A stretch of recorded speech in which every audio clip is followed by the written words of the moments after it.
Dear younger me, let's speak about the question whether you should compare yourself with other people. Did you know that people in rural areas are officially happier than people in cities? One reason is that in the city you are much more likely to absorb impressions with which you compare yourself. Branded clothing, luxurious cars, bigger houses. The same thing happens when you scroll too much on social media. You see people your age with their breathtaking highlight reels. There are men and women everywhere who have perfect bodies, and you only live a completely normal life. It has been proven that social media can have many negative psychological effects. You can feel inferior, fail to recognize your own successes, lose motivation, doubt yourself, and even develop depression. Only because you compare yourself to others, with people you don't even know. You don't know how these people are really doing or what they've been through in their lives. As you can see, constantly comparing yourself can have very negative consequences. This is especially the case when emotions like envy and jealousy play a role. The only thing you are comparing now is the current state, but how the person achieved that result and what impact it has on the future, that is often ignored. Let's jump to more illustrative examples. Let's say your colleague bought a new sports car. You are jealous of him.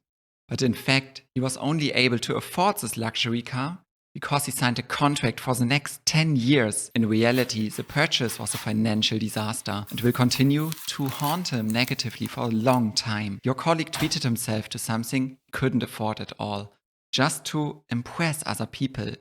In the second scenario, you're a student and you got a C in math. A classmate who was always just as good as you suddenly got an A. Now you are jealous again. Why did he get an A and you only wrote a C? But what you don't see is that your classmate, he has been preparing for the exam for an hour every day for the last 2 weeks, while you watched an entire series on Netflix. These two examples should make two things clear for you. As already mentioned, on the one hand, simply comparing the current situation can have very negative consequences.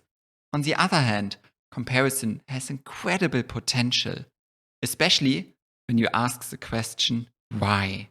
Why could he afford the car? Why did he get a better grade?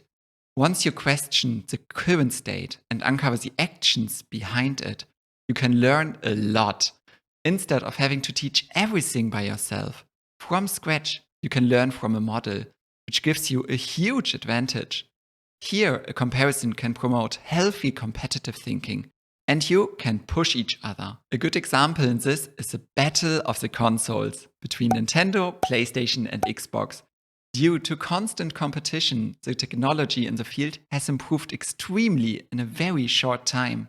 Without competition, this progress might have taken significantly longer. However, this advance in technology only worked because the comparison remained objective and was not guided by emotions. However, there's also a catch in the why comparison: interest and talent. Just because your classmate managed to get an A after studying for 2 weeks doesn't mean that you will also get an A. Maybe you will only get a B using the exact same approach. And that brings me to the next most important point. Every person follows their own path, every journey, and every person is unique. You have your own individual strengths and weaknesses. Of course, you can observe and analyze other people and learn something and be inspired. But instead of constantly comparing yourself to others, compare yourself to just one person, with your younger self. You started going to the gym and gained 1 kg of muscles? Perfect! Your last English exam was a C, and this time you learned more and you got a B? Perfect. You got 1 new subscriber from the new YouTube video? Perfect. Your development is super positive. You can be really proud of yourself. But now you compare yourself again. I may have gained 1 kg of muscles, but this guy, he has a much better body than me. And I got a B, but my classmate, she got an A. And this guy on YouTube, he just started and has a viral video, and now he has more subscribers than me. How do these thoughts make you feel? Exactly, pretty stupid, right? All of your achievements which are actually great progress, they suddenly feel inferior. And so we come back to the original question. Should you compare yourself to other people? In my opinion, it doesn't make sense to compare yourself with other people. These direct comparisons between you and others, they very often have a negative impact on you.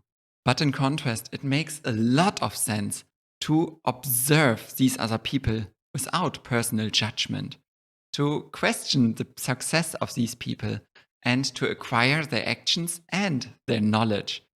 In this way, you can improve yourself, and then you can compare yourself to the one person you really should compare yourself to, your younger self.